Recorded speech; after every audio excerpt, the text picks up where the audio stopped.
Ronan Farrow has now been exposed. He put out overt fake news and he's been called out for it. In this story from the New York Times, Ben Smith, the former editor-in-chief of BuzzFeed News, asks some serious questions, challenges some of the stories that Ronan Farrow put out. And now we have an update. Ben Smith writes, "Is Ronan Farrow too good to be true?" And we then saw in response to this criticism, left and right, back and forth, but Matt Lauer, who was accused by a woman of assault, has now spoken up. Here's where things get interesting. Ronan Farrow sparked a wave of Me Too, he gave Me Too its grandest moments. He was reporting on Harvey Weinstein. He did the reporting on Matt Lauer. It is now confirmed by Mediaite, a left-wing publication, a relatively left-wing publication, that Ronan Farrow, well, he may have, I'll be fair, lied in one circumstance, misled the audience, misled the reader, but also just didn't corroborate any stories. And then he went on to say that it was all fact-checked and vetted. It wasn't. You see, in Matt Lauer's defense, he actually speaks to some of the people involved in the accusations against him. And as it turns out, some of these accusations were false because he actually got corroborating evidence. He went and met with some of the people who were involved. He says, there are 4 primary ways in which Ronan betrayed the truth in writing his book. He consistently failed to confirm stories told to him by his main sources. He failed to provide evidence of important communications he alleges took place between accusers and me. In most cases, Ronan doesn't even claim to have personally seen evidence of those communications.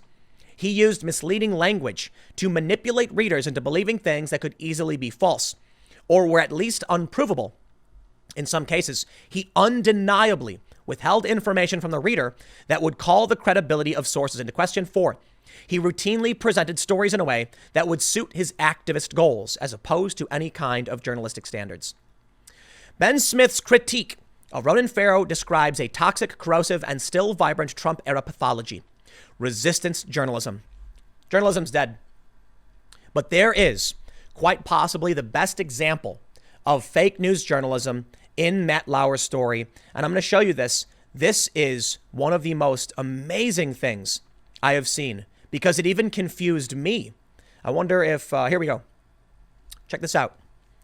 On page 375, Ronan writes, over the course of 2018, I'd learn of 7 claims of sexual misconduct raised by women who worked with Lauer. I want you to stop and think about this for a second.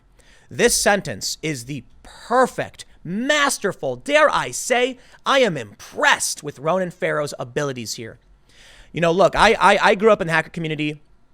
There's a thing called social engineering. It's the manipulation of people. I worked in nonprofit fundraising. Assumptive language is such a powerful way to motivate people and control people. But this is like grandmaster level manipulation. Let me read you the sentence one more time. Over the course of 2018, I'd learn of 7 claims of sexual misconduct raised by women who worked with Lauer. I want you to stop and think about what that means. And now I'm going to explain to you how he tricked you. He left out a few key words that should have been added to the back of that sentence. Let me read it with the appropriate context. Over the course of 2018, I'd learn of 7 claims of sexual misconduct raised by women who worked with Lauer against other individuals who were not Matt Lauer. There it is. These women who worked with Matt Lauer over a 25-year career had made accusations against other men completely unrelated to Lauer at all. When I first read this, I didn't understand what Matt was trying to claim. So what? You're saying more women have come out? How is this in any way? Whoa. He wants you to assume that because the women worked with Lauer, the accusations were against him. Isn't that clever? Absolutely masterful. Apparently, he says he had to actually admit it. Here's what he says. This is Ronan at his most manipulative. It is imperative to note that although Ronan truly wants the reader to conclude he is saying there were 7 claims of misconduct against me, he's not. In fact, he has been forced to admit that on other occasions, including in a live television interview on ABC. He is referring to some allegations that have absolutely nothing to do with me. He intentionally writes that there were 7 claims of misconduct raised by women who worked with Lauer, not by women against Lauer, in an attempt to manipulate readers into believing there were 7 allegations relating to me. There were not. In addition, When he writes, I'd learn of 7 claims, he intentionally doesn't say he spoke to those women. Is he relying on hearsay? Is he referring to secondhand or thirdhand accounts of these claims? Is he relying on gossip? He never says. He continues, most of the women could point to documents or other people they'd told to back up their accounts. Does Ronan provide a quote of any such document? He does not.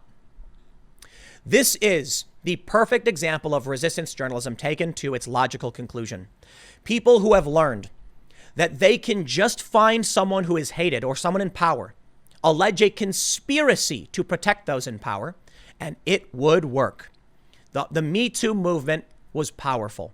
People had come up and spoken out against Harvey Weinstein and other individuals, and Ronan Farrow knew he could pounce on this. Interestingly, what Matt Lauer also brings up is that Ronan Farrow had his show canceled from MSNBC, and it's no secret that he was biased against the network. So that when he came after one of NBC's true stars, Matt Lauer, why did no one raise any questions? This is a guy who had a grudge. He was biased. And there you go. There's also some pretty astounding claims made by Ben Smith, assertions in the original piece targeting Ronan Farrow. I think it's fair to point out, everybody has their version of events, but based on something very, very important and simple, the editor's note from Mediaite, I believe Ronan Farrow faked all this, in my opinion. Check this out. Mediaite, which is a left-wing publication, which has every reason to support Ronan Farrow, says this. After Matt Lauer submitted this piece, a response to Ronan Farrow's book, Catch and Kill, Mediaite editors independently fact-checked the accounts of 4 witnesses and subjects Lauer spoke with and cites in his piece. All confirmed in early February that Lauer's account of their conversations was accurate.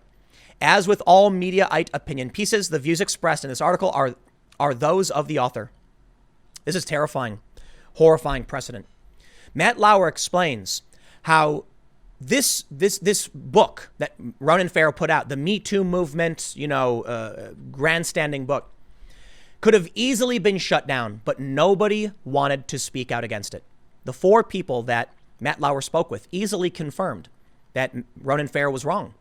Why didn't any of them speak up? Because they knew they would be canceled. They would be targeted, smeared, liars, grifters, people who just want to sell a book. That's what's happening now to Ronan Farrow. It's being argued that the rape accusation against Matt Lauer from Brooke Nevels came at an opportune moment when the book was being published. In fact, he even goes on to mention that Brooke Nevels wanted her name released so that she could then write a tell-all gossip book without being criticized for it. Welcome to the media. Think about this story and this book. Think about all of the other reporting Ronan Farrow has done and what that means. I don't know a lot about it. And to be honest, I'm just reading a couple opinion pieces. Ben Smith's investigation verified that Ronan Farrow didn't fact check some things. Now we have Matt Lauer's opinion piece, which was vetted by Mediaite, showing that these witnesses corroborate the claims made by Matt Lauer, that the stories were not only true, but that Ronan Farrow didn't even fact check them. And now think about everything Ronan Farrow's ever written. I said this the other night on the podcast, but I'm curious. And I don't know enough about the law, but I wonder if this would be grounds for Harvey Weinstein to argue for a retrial or some kind of appeal or some kind of, I don't know. I mean, Ronan Farrow is the one who went after Weinstein and published a lot of this damning information. And now he has grounds to say, look, they've proven it. Mediaite confirmed it. He made it up.